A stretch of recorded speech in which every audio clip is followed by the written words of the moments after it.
Hello, ladies. Oh my gosh, it's been a while, right? I haven't been in here in a while doing a masterclass. This is not going to be a long one. I'm just going to be a little short one, but I wanted to be able to come in here and talk to you again about something that I absolutely love talking about, which is mindset. More particularly, I want to talk to you about our reticular activating system. What is that thing that has us thinking a certain way? It really truly does. Think about this. The reticular activating system is a bundle of nerves at our brain stem that filters out unnecessary information so the important stuff gets through. It's the reason you learn a new word and then start hearing it everywhere, right? The reason why you start, when you're looking to buy a new car, you have this color in your head. It's a red car that you want. And then all of a sudden, you start seeing that red car that you want everywhere. Or when you drive off the lot in that brand new car that you just purchased, and all of a sudden you start seeing everybody driving a car similar to yours, and you're thinking, hey, how is this even possible? Because I didn't even see that before. It's because what you're doing is you are focusing on your particular item, which is the red car. Now, your RAS is responsible for your wakefulness, your ability to focus, right? And even your fight flight response and how you ultimately will perceive the world. That's what I talk about. Mindset, I believe it's a perception. So, I want to talk a little bit more around this, but first, I want you to do me a quick favor. I want you to close your eyes. You're like, ooh. Yes, I want you to take a moment, just take a couple minutes, just humor me here and close your eyes. I'm going to give you 5 seconds. I'm going to count backwards from 5. 5, 4, 3, 2, 1. Now close your eyes. Okay, now I want you to do something else. I want you to open them and take a look around your space and find everything that's the color yellow. And I'll give you 10 seconds to do that, okay? So I'll count backwards from 10. And then I'm going to ask you to close your eyes again, okay? So you ready? Okay, here we go. 10, 9, 8, 7, 6, 5, 4, 3, 2, 1. Now, quickly, close your eyes. Now, think about what you saw that was yellow. Think of all the things that you saw that was in your space that was yellow. You got it? Have you got that in your head? You can see those items, the ones that you can at least remember? No peeking. Okay. Now, I want you to think of what you saw that was blue. What? What? You're asking me, what do you mean, what was blue? You didn't ask me to look for the things that were blue. Now I can't think of anything that was blue. Now open your eyes and take a look around and see if you can find something that's blue. And I bet you can find something, even maybe your blue pen, right? So that's what the RAS does, right? It filters out what you're not focusing on. So you focused on everything that was yellow. So, of course, your brain went to remembering the things in the space that you're in that are yellow. So isn't that's quite a fascinating little exercise, but it actually is the truth around it, right? So when you think about that, it's kind of like a little bit, wow, that's interesting how that works. Let me show you. Let me show you a little graph here. Like I said, it's going to be a short little mini masterclass, but I wanted to give you an idea around what the reticular activating system is and what it looks like, what it does. Okay, so I'm going to share my screen with you really quickly. Okay, and I'm going to share this. So this is what the reticular activating system is. So it's, as you can see, it's part of your brain that controls your sleep, your waking moments, and your attention span, right? What you focus on. It's a sophisticated filter. As you can see, it's a sophisticated filter, and it will screen out things that you're not thinking about, that you don't want to think about. It's like stuff that comes in and goes. Comes in, goes through, moves out. You're not focusing on it. It's just screening it out. So it's kind of like, as it says here, acting like your own executive assistant, your own virtual in your head assistant, helping you with what you're thinking about. It allows you to focus on what you value most. So if in the moment, as I said earlier, you want to buy a brand new car, what are you going to focus on? The car, the make, the model, the year. You're going to think about the color that you want it to be. Is it going to be a 4-door? Is it going to be a 2-door? Is it going to be a standard, stick shift? Is it going to be automatic? Are you going to want it to have a sunroof? Does it have to have like the special edition where there's specific like new things in it? Do you want it to have a GPS? All of these things, you're going to start focus on what's valuable to you for that vehicle that you're going to go looking for. So that's what it does when it helps you to focus on that type of value as an idea. It also allows you to perceive a threat, right? So the fight, flight. Um, I think it could a little bit be relative to freeze, but whether the fight or flight, meaning something comes in, whether you're focusing on it, especially if you have those beliefs around something.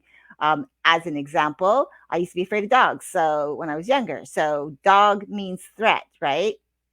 So you're focusing out, getting rid of everything else. What does your brain go towards? How do I get away from this threat? Um, Supports you for when you set goals. This is very important. So the things that you want to focus on, that's why when I say to you, being really open to accepting that things don't have to be so rigid and that you can actually have a bigger picture with allowing the flexibility in shifting of your timeline and shifting of the specific mini micro steps, because if you're open to and accepting that something else could reveal itself that's better, that you might pivot, that's what that is. It helps you, supports you. And when you're setting those important goals and you have that open mindset, that allows you to be able to like have those types of things filter in. Your brain is thinking, you're focusing on, okay, this is what I want. And so it starts focusing on those things and brings those thoughts to you, brings those visualizations, all of those things that you're looking to get to that next level. So that's what this RAS is all about. Now, when you take it a step further, let's talk about thoughts, like how we think.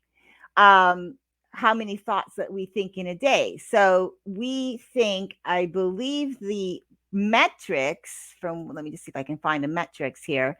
We have, let me go here. I know I had seen this. Okay, yeah. So it says, according to the National Science Foundation, so I was looking at some different people who are talking about how we think, right, as humans, how our thoughts, how many thoughts we have actually.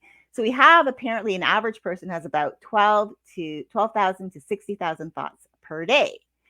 And of those, this is like, when I saw this number, it kind of like blew me away. But of those 12,000 to 60,000 thoughts that you are thinking on a daily basis, 80% of those thoughts are negative.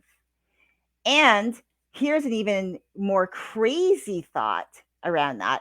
95% of those are repetitive thoughts. So you're bringing forward your thoughts from yesterday that were negative. So 95% are repeating thoughts that are negative, and 80% of your thoughts are negative. So there's only like that small percentage, 20% of those thoughts are even positive. We hope, at least, right? And if we repeat our negative thoughts, we think the negative way more than we think the positive thoughts, right? So meaning, if you have a belief around something negative and you won't allow yourself, you're so rigid in that thought process, you won't allow yourself to like say, you know what, I'm not going to even question it, I'm just going to believe it. That's going to become a way of thinking. That's a thought habit, right? You might even have an emotional trigger response habit as well, based on that thought habit, because you've not allowed yourself to move beyond that. So I wanted you to think about this in the perspective of, what does that look like when it comes to mindset with the way our RAS, our reticular activating system, works. So mindset, like what is that? The way I like to explain what mindset is so that you can wrap your head around it in a way that it makes sense. Um, Let me back up for a second. Most people are thinking, well, mindset. Okay, I kind of get what that is. And a lot of people will then say, well, that's about limiting beliefs. That's where they take it to because that's what they've heard most people talking about. That's what most people are saying is mindset is the limiting beliefs that we have. So we're going to think that's what mindset truly is. But the way I look at mindset and the way I explain to the people that I work with, my clients, and I truly like to be able to make sure that I reiterate that more and more here in this community and anywhere else that I talk about it, is that it's the our mindset is the beliefs that we set our mind, the things that happen to us, meaning our experiences, our thoughts, and then our thoughts in tandem with our emotions, the feelings are based around something that happened, and the time that we take to assign what we're going to make something mean. So an event happens, we start feeling a certain way, but we track it back to how we're thinking. And in tandem, our thoughts and our feelings will then dictate how we're going to, what the meaning we're going to put on it, based, and especially too, based on the level of intensity of the emotion, that is the belief we're going to put on it. And that is where we set our mind to believe something. So that to me is mindset. It's based basically on our experiences where we have our thoughts and our feelings and the assignment of what we're making something mean to us. And that's where we set our beliefs. We set our mind to believe that that's what that is going to mean to us going through life. So, as an example, I'll give you an example. There are two ways really to look at feedback. Some people will look at feedback as being judged or criticized. Others will look at feedback as a way of someone helping them to learn and grow. But how did that person who understands that feedback is a way to learn and grow, and how did that person learn that feedback is judgment or criticism? It's based on the life experience around feedback, right? As an example, let's look at it from a school age perspective because that's pretty much where we take most of uh, our experiences from, the beliefs, all of those things that we've set in motion that have become part of us, that become part of how we show up in the world, is usually based on us from when we were a young person and we went through things, we experienced things, and we brought those things that we decided with the meanings that we gave to them along with us into our world, into as we navigated our life, as we navigated through our lifetime. But think about this also. It's not just your own life experience. Now, you've heard me say this before. It's also watching the experience of how someone else responds. Because again, we learn from others, right? So we learn from others. Someone else will have an experience. Someone else will have a reaction. They'll decide what it's going to mean to them. And you can be watching them. And especially as a young person, you can be influenced by, oh, that's what's that supposed to mean. That's how you're supposed to respond. I'm setting my mind to believe that and I'm bringing that through life. Now, of course, as a young person, you have nothing to pull on as a life experience to say, yeah, that's not really serving me because you don't know. Again, you don't know what you don't know until you experience life, right? So that's what I mean. Now, you have your own experience, you have a shared experience, then you can put into the mix generational and sometimes, most times, cultural, because now we are living in a society where people are intermarrying into different faiths, into different interracial relationships, and so you have two different cultures coming together, and then they have their own sets of beliefs that they're bringing with them. They set their mind to, as well as generational being passed down. Could be, as an example, someone has a grandparent or grandparents that came from maybe say France or Italy or Germany or some of the islands. They bring their cultures, their beliefs, and they want to pass those down to their generation after them. And those are their beliefs. Now, as a young person, because it's coming from someone who is in your the elder, not elder, but they are your elders, and they've passed on their beliefs to you. So you bring that too, because you've set your mind to believe that they know what they're talking about. They've decided this is what it's going to mean, and they pass that on to you. So you put that all into the mix, bringing that forward when it comes to feedback. If you are, as a young person, and maybe you've experienced watching someone else, how they responded to feedback as being judged or criticized because they had an experience when they were younger that made them believe a certain thing. They set their mind to believe that this is what it was based on the negative experience they had and the emotion that they had, and the assignment of what they decided it was going to mean to them, and they brought that forward and they passed that down to you, and you carried that forward as well.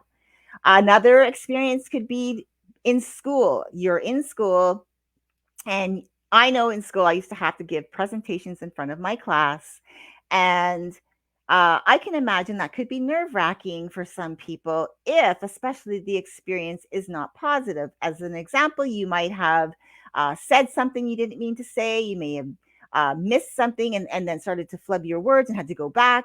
Maybe the students started to laugh. You thought they were laughing at you, and that made you believe that that was an extremely negative experience. You thought feedback was that you weren't good enough what you were doing based on how the students laughed.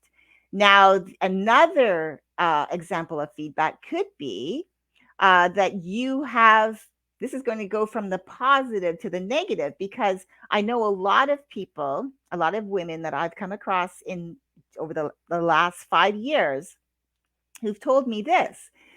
They were used to growing up getting praised by the work that they would do in school. They were very, very smart. They were very resourceful. They got good grades. They went to school with and got good grades. They went on to college and got good degrees, and went out into the world and got great jobs, and found out as they were in those situations, when they got feedback from their peers, or their, I should say, the peers in their in the job that they were in that setting, in the corporate setting, that feedback was not taken in a way meant that they felt was meant to show them that they were doing well. They started believing that, oh, I thought my whole life I was told by my family, by my friends, how smart I was, how good I was in school, how great I was in doing X, Y, and Z.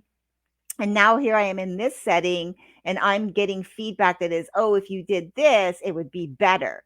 And I'm not used to getting that kind of feedback. Therefore, I'm going to look at that as being judged, criticized, and a personal attack on my character.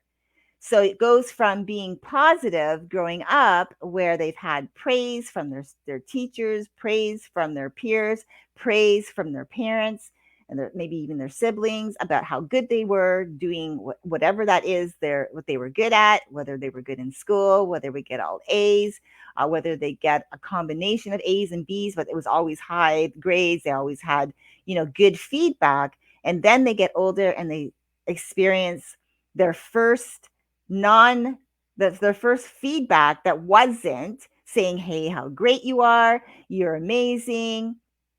And so they took that then, and that became something that they took later in life, because they had positive experiences growing up, but now it became negative. So now moving forward through their life, they're having a harder time dealing with, okay, my life experience was always positive. Now I have this negative. What life experience can I pull from?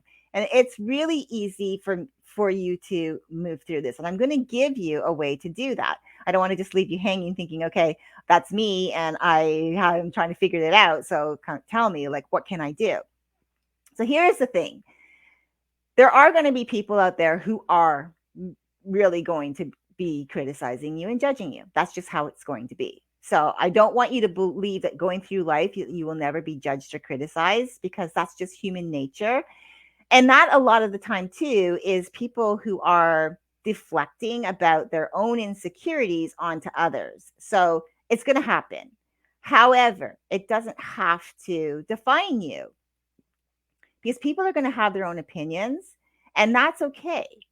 But it does, as again, it doesn't have to define you. It doesn't have to be your truth. You don't have to believe that, because the only person who can actually tell you your worth, who can actually tell you if this is true in defining who you are, is yourself. So what you can do in these situations, especially as I was saying in this scenario, where I was talking about this person who now has experienced maybe their very first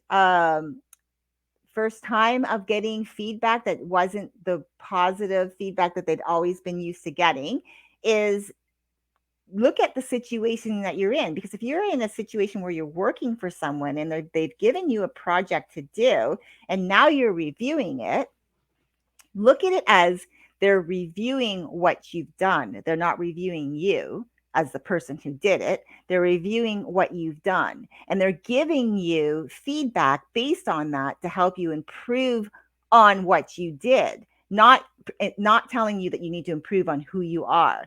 It's because if we can separate the two, it's going to help you when you are going into these situations. Because I think a lot of people tend to believe that when someone is giving feedback on something, that they're also saying that this could be improved and so can you.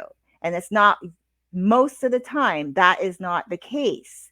So when you're in those situations, again, in a corporate environment, for example, and you get feedback, could even be from your boss, you can look at it as asking yourself these questions. If you're in the moment, ask yourself internally, okay, this person is who I work for. So does this person typically belittle me on a daily basis? The answer is no. Okay. So what is it that they're telling me? Allow myself to turn on my listening ears so I can actively engage in taking in what they're telling me, so I can understand that, oh, what you're trying to tell me is, if you did this will improve this, and this will make this what you did that much better.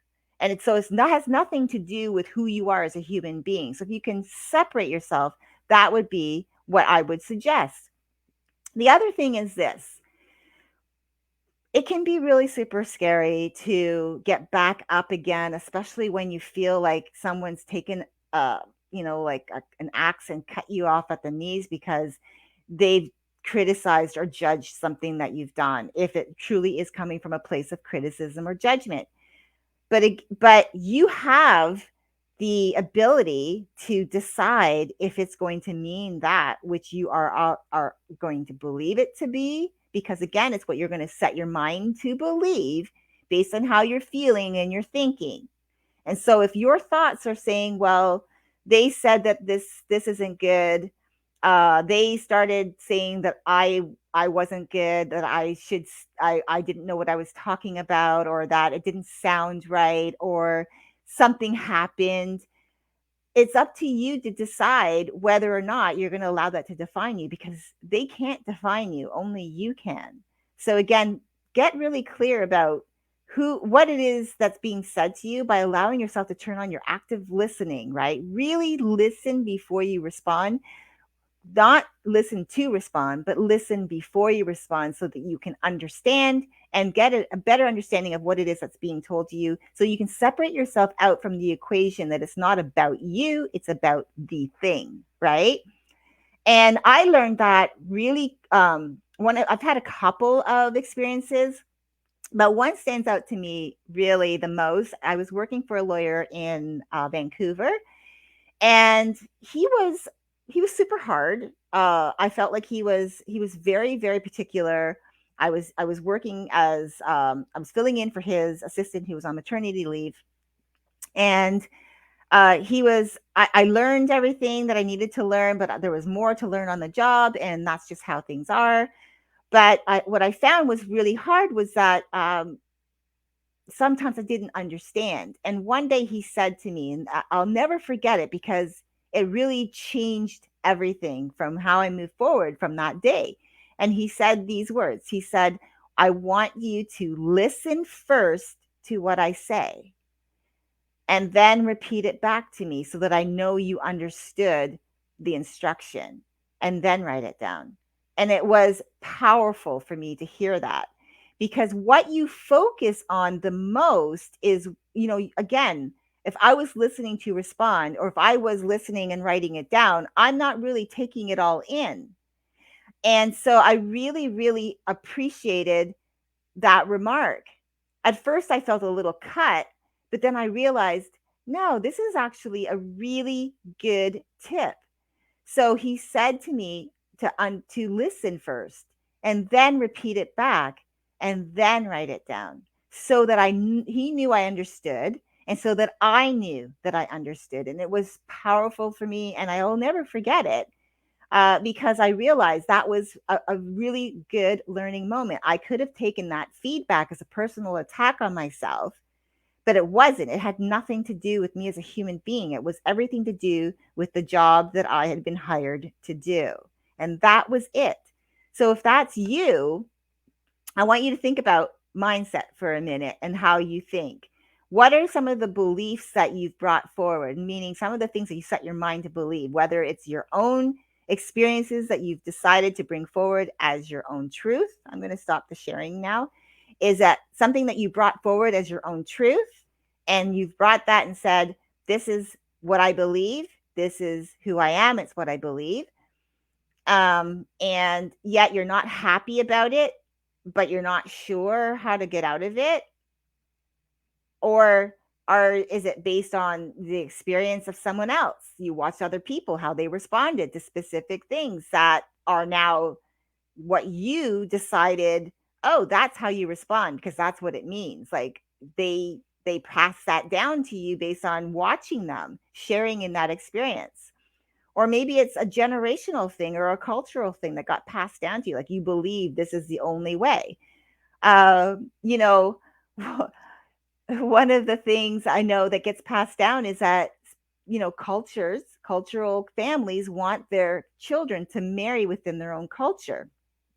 And so the reason why it's just something that popped into my head was years ago. I think I was in my early 20s. I was out with a bunch of my friends, and there was this really good looking, like unbelievably good looking Chinese guy. And we were talking, and he said, he goes, "You are beautiful. I wish you were Chinese," because of his culture. And he embodied what his parents wanted. That was the culture. He knew he would have to. That's what he decided, that that was the truth, because what his grandparents had passed down to him. And that was like, it was, now when I think back on it, was like quite the crazy memory to come up. But think about what a generational or a cultural belief, a mindset that you are taking with you. So what is that? So think about, what are the beliefs you've brought through that are your own, that you decided because you were a young person, and this is what helped you get through those moments, and you've decided that's to protect you. But now you find yourself as you're older, that your way of thinking around feedback doesn't work anymore. And because it's not helping you to move forward, it's not helping you to grow. So you start asking those questions like, can I change my mind? Yes. So how can I find more empowering things to think? And what kind of empowering actions can I take from the new empowering thoughts, right? Again, then, what are the generational cultural beliefs that I brought forward? Do they serve me in this world that we're living in today? Is this something that I want to adopt as my own, meaning marry within my culture? Or do I want to marry where my heart goes, regardless of who they are, right? It's allowing yourself to be your own person. I think we're an individual for a reason. We're unique for a reason. We all think differently. We might have go through the same experience, but we may not experience the experience the same way. In fact, I'll even give you an assignment.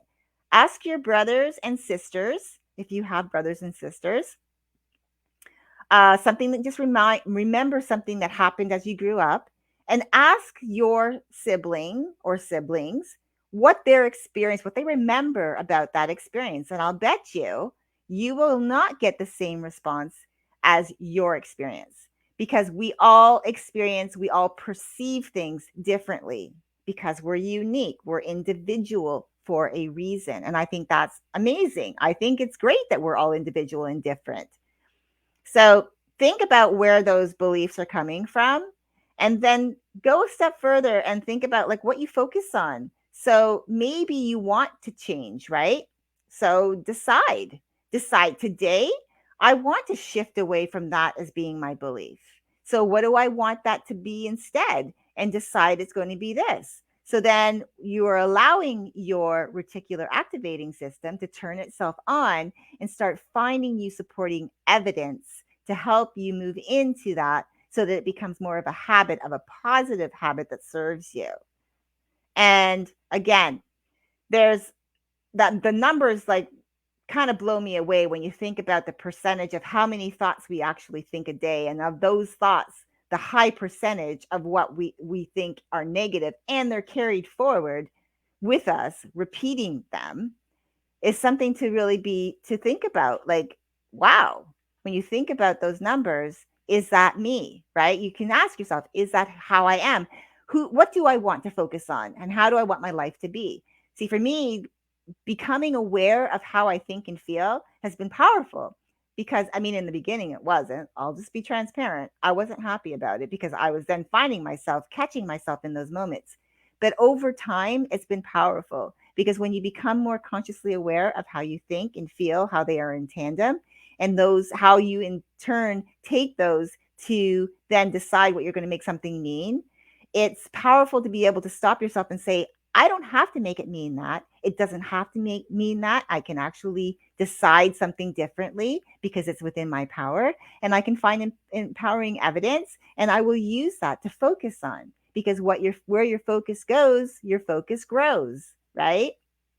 So it's just something to think about. So as I said, short mini class, 32 minutes I'm at. So I just wanted to come on and just give you some thoughts, something for you to think about as you go through your day. Like I said, when I had you do the little exercise at the beginning, where you closed your eyes and then you opened them and then quickly looked around to find everything that was yellow in your space. And then when I had you close your eyes again, and then and asked you to think about the things that you saw, and then immediately I asked you to think about the things that you saw that were blue.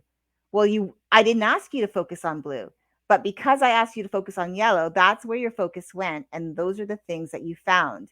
And your mind filtered out everything else, which was every other color. In fact, I'm sure you had pretty much a lot of the colors of the rainbow, probably, if you looked around, but you weren't focusing on them. You were focusing specifically on one color. So that's just something to think about as you go through your day. I hope that you're having a fantastic day. This was fun for me to come in and do this little mini class.